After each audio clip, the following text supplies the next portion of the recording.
You know, a lot of people give a lot of thought to what they put in their bodies, what kind of nourishment they are giving themselves physically. I think what is not thought of as much and is just as important is what nourishment do you give your mind?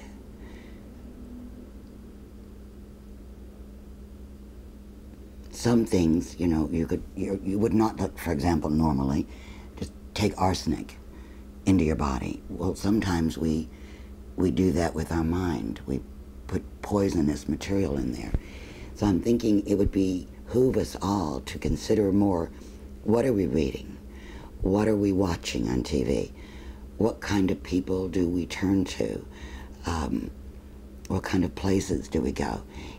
Is it really a nourishment for the mind or not? And I realize it's a very subjective thing. I mean, one person might be studying the absolute characteristics of a serial killer, and they have no desire or motivation to become one.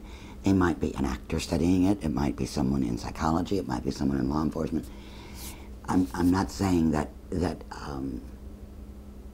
I'm saying for each of you individually, you know your values, you know your motivation, and so pay attention to what you put in. For another example,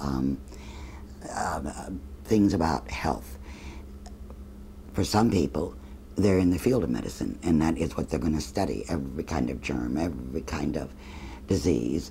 And then for some people, it's not what they're doing.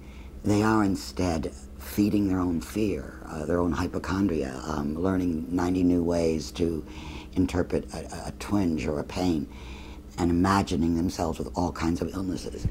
I mean, that is not nourishment for that particular mind. So I'm just saying, if each of us, and physically, you know, in terms of nourishment, we are all slightly different. I mean, there are all these rules. You should have X amount of this or that, or you shouldn't have this, or your levels should be this or that. In truth, we're very individual. Some people can really not process sugar easily. Some have no trouble. Some have an easy time with carbs. Some don't. So obviously it's very subjective and individual. And the same thing is true with the mind. Do consider what sort of nourishment you're giving yours.